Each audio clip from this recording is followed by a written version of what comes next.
pemirsa, masih di Belajar Islam dan kita masih membincang mengenai menakar ulang soal definisi balik dalam pandangan Islam.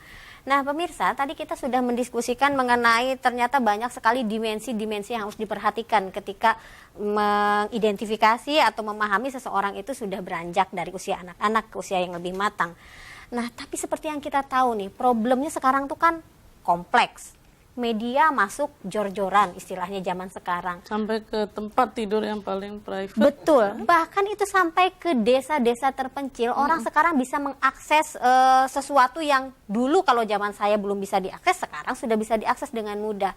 Sehingga ini dalam banyak kasus itu mendorong anak-anak yang masih kecil-kecil, dia sudah sangat paham mengenai hubungan suami istri. Kemudian bahkan dalam banyak kasus terjadi tingkat kejahatan seksual di kalangan anak-anak gitu. Nah, apakah ini menjadi satu faktor yang kemudian harus kita jadikan pertimbangan ketika kita mau bicara soal konsep balik, Mbak Nur?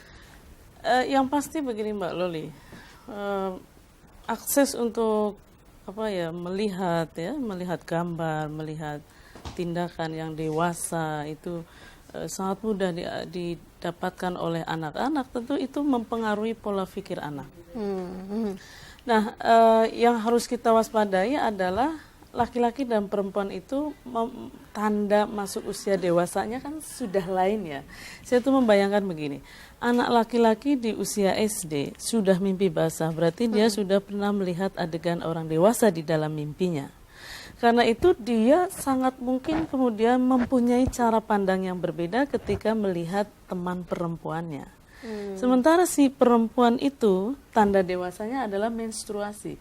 Dia tidak punya konsep satu perbuatan yang hanya bisa dilakukan oleh orang dewasa itu. Nah, yang harus diwaspadai adalah perempuan tidak tahu, laki-laki itu sudah tahu sejak kecil. Sehingga si perempuan ini harus diberi informasi yang memadai bagaimana menjaga dirinya dengan baik. Apalagi ditunjang dengan akses gambar, internet dan lain sebagainya, yang itu kan sudah digenggam di tangan ya. Betul. Sekarang anak-anak kalau punya handphone itu artinya handphone itu terhubung dengan internet. Kadang-kadang yang disebut virus itu, ini kan anak tidak harus nyari ya, ada begitu tuh. Salah itu aja sudah keluar sendirinya itu gambar seperti itu. Nah, ini yang menurut saya harus diwaspadai karena kemungkinan anak itu belum masuk usia dewasa pun sudah mengakses begituan.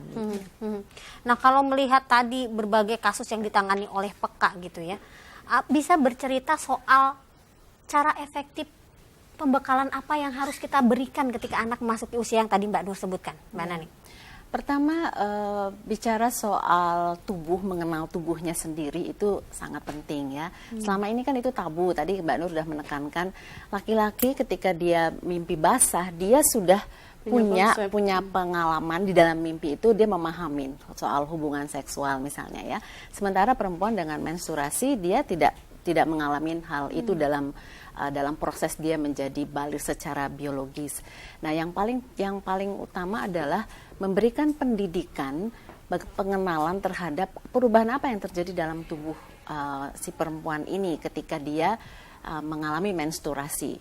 Ini kan sebetulnya kalau menurut saya, pemahaman saya tuh Mbak Nur ya, ketika balik secara biologis ini adalah titik awal proses tumbuh berkembangnya si perempuan dan laki-laki.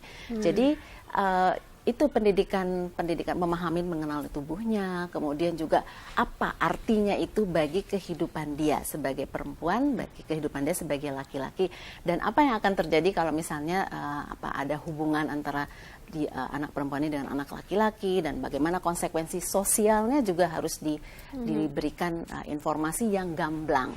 Karena kan sekarang kan banyak ditabukan untuk bicara, jadi orang tua nggak mau bicara soal masalah cari sendiri misalnya bicara masalah menstruasi atau masalah kehamilan, kenapa bisa hamil, masalah hubungan seksual misalnya, itu masih dianggap tabu, sehingga mereka nyari sendiri yang tidak terarah gitu, yang akhirnya membuat mereka tumbuh berkembang secara liar gitu kan, mungkin mau mencoba dan sebagainya. Tapi kalau itu dijadikan memang kerangka pendidikan, dan saya rasa itu di dalam Islam ya kan ada ya, di pesantren biasanya diberikan betul untuk mengenal kehidupan perempuan. Sehingga ketika mereka masuki usia balik secara biologis, dia juga secara perlahan belajar untuk tumbuh gitu, secara emosional, psikologis, dan secara sosialnya gitu.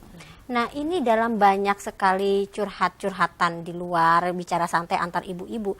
Sesungguhnya orang tua sering kebingungan ketika ada pertanyaan anak yang mulai masuk ke ranah yang tabu tadi itu. Dia sebetulnya bukan tidak ingin, tapi bagaimana caranya dengan bahasa anak-anak. Betul. Ya? Nah, itu seperti apa? Apa ada kerangkanya kalau bicara soal itu, Mbak Nur?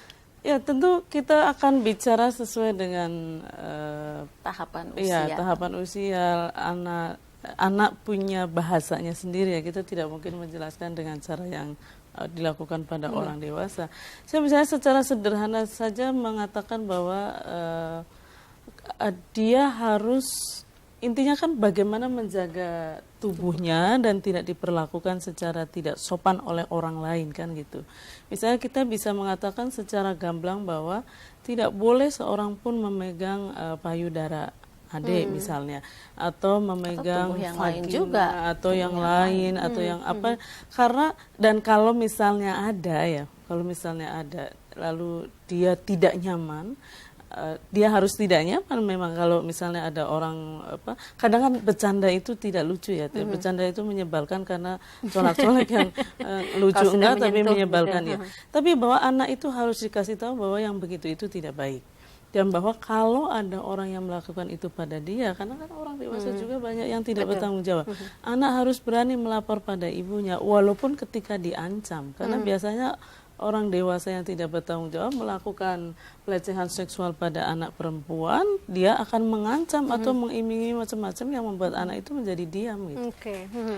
Ternyata memang banyak sekali tips yang harus kita coba-coba nih ya, daripada menimbulkan terlambat melakukan tindakan preventif tentunya. Nah pemirsa, kami akan kembali sesaat lagi, pastikan tetap di Belajar Islam bersama kami.